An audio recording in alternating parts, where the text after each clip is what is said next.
Chair, members, no guests. And the light goes off. Today it's calm. Sorry I didn't mention it on paperwork. Right. Who's heard of General Armstrong Custer? Not surprising. Hollywood's done a major job on turning him into the all-American hero. A guy who put his life on the line and died for the country fighting those red savages. That's what everybody thinks. Not quite the same as the truth. Because if you take Custer, his real name is George Armstrong Custer. He was not a general. He had been in the Civil War. He was a major general. But when the Civil War finished, they stopped. Ranks were dropped back. He was a captain. So it was Captain Custer. But he was known as the boy general. He wasn't very bright. He went to West Point, where they all go to be trained. And what happened? Last in a class of 34. Court-martialed for not stopping a fight between cadets. But luckily for him, Civil War. And off he went, Civil War. They needed officers badly. Well, Custer was brilliant. Theory, no. Practice, yes. He was there, and one of the things he did, Sabre, leading the troops into battle. You know, he didn't fight from the rear, he fought from the front. Shot up the ranks. By the time he was 24, he was a major general. And that's pretty high up. It's equivalent to a one-star general. But that's high for a 24-year-old. That's why he was the boy general. When the war finished, it was back to being an ordinary soldier, back to being a captain, because you can't maintain these honorary titles you get in the war. So he was back to being a captain. It wasn't long before he became a lieutenant colonel, because he was good at it. But Custer was a bit of a rogue, really. He was out on the plains looking for Indians, you know, and they'd finished their sweep, went back to the fort, and what did he do? Rode 70 hours to spend a couple of nights with his wife, and got court-martialed for leaving his troops in the field with no one in charge. That was Custer. So, major problems they had. The Americans had a treaty with the American Indians, the typical treaty. You can have that for your sacred hunting grounds. Can we buy it back? Because they found a lot of gold on it. You can't. And so there's a few scraps. And Custer, oh, brilliant, killed lots and lots and lots of American Indians. So he was the star. What they then said to him then was, look, we've got this thing that needs doing. We want to do a sweep through this area and force all of the Native Americans into the reservation. You'll be up against Sitting Bull. He's the man in charge with Crazy Horse.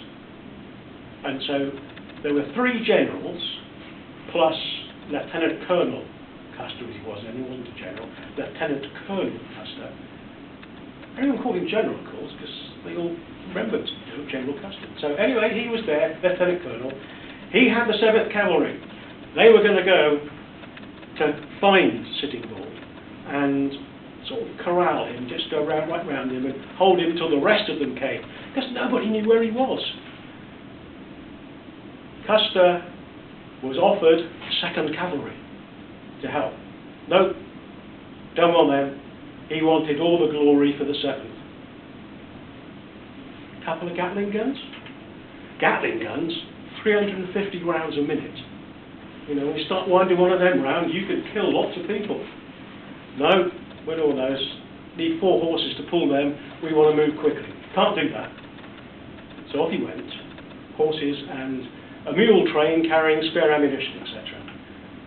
They reached where they thought Sitting Bull was, and the scouts confirmed dead ahead, the village. And so troops were given extra packages of ammunition, extra food, and they were going to then settle down for the night. But some Indians, these North American Indians, came round the back, saw them, and their sharpshooters were pretty naff. They got away. And so Custer said, well, look, come on. We're going to have to go in now because they're going to tell everybody about Scarpa. So Custer has 3 groups. He has dead centre, Major Reno, straight in. To the left, Colonel Benteen going round that side to catch any of the Indians trying to escape that way. Custer went round the right-hand side to get to the end of the village. Why? Because his job, he knew what he was going to do. He was going to capture women and children for hostages. Because if he had hostages, the Native Americans wouldn't fight. You know, they'd negotiate because they don't want their people killed. And so that's what he was going to do. So Reno, straight down the middle. Oh dear. 2 big columns of braves come out. We can't fight that lot. Back. So they went back up the hill, chased by the braves.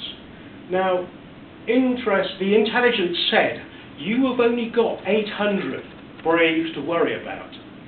Well, the Lakotas and the Cheyenne and the Sioux had all got together, and there were 3,000 of them. Well, 2,500 to 3,000 of them.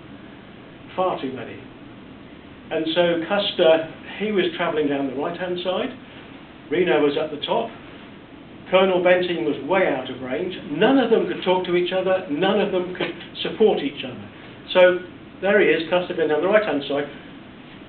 Thinks he's in the middle of the village, wants to come down and go around the back, but you have to cross the river. Couldn't cross the river, it was just mud. And then he saw all of these braves.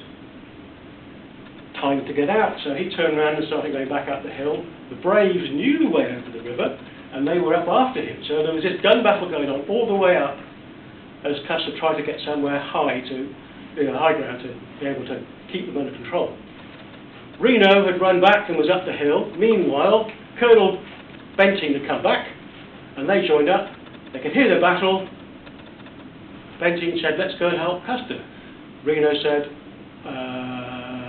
no, we need to wait for the mule train to catch up with us. And then they went at walking pace. When they got there, everybody was dead. But why? Weapons. We have the wonderful Springfield carbine. To use a carbine, you put that way back up, bullet, shut, fire. Indians, they had Henrys, pump action type things, lever. So Custer ended up, 210 of them, mown down by Indians, the rest of them nowhere near him. He was on his own. Was he a hero? Well, possibly. We know no one really knows what happened on that hill, but a lot of people died because the intelligence was wrong and Custer decided that he knew best.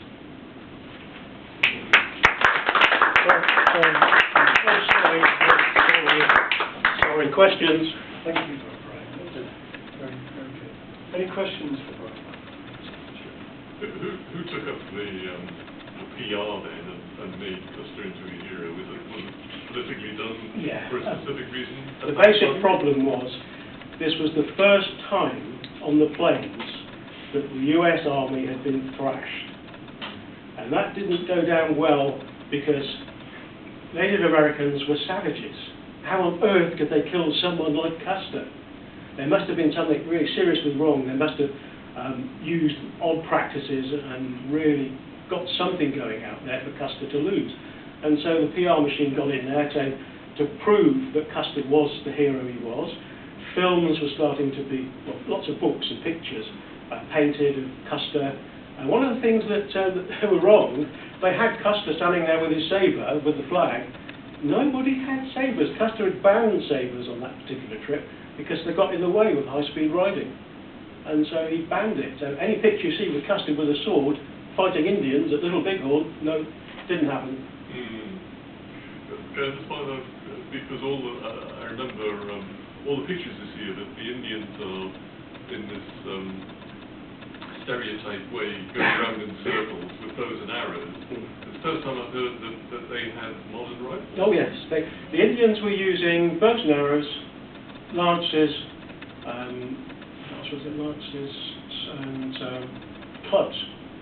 Now the three weapons, they also had the Henrys, the Winchesters and Springfields and musket loaders, you know, from all over the place that acquired during battles.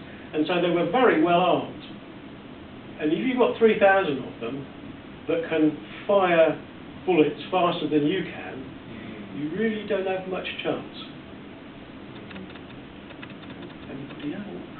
What was the year? 1880? 1876. It was 1876 that happened at Little Big Hall. And he died, well, what was he, 30, something like 33 he was when he died. You know, wasn't particularly old. Oh, another thing, another myth, he did not have long gold hair at that battle. He cut it all off before he'd gone. You know, so another one of the things you see on the telly or on the films, you know, Custer with long hair, no. When he was younger, yes. Any more? I got one more. Yeah. It's really interesting. What happened to the other two then, the Reno and the other guy? Reno got court-martialed as a coward, but he got rehabilitated later because other witnesses said that he'd acted very bravely when they were being attacked by the Indians as they were going up the hill.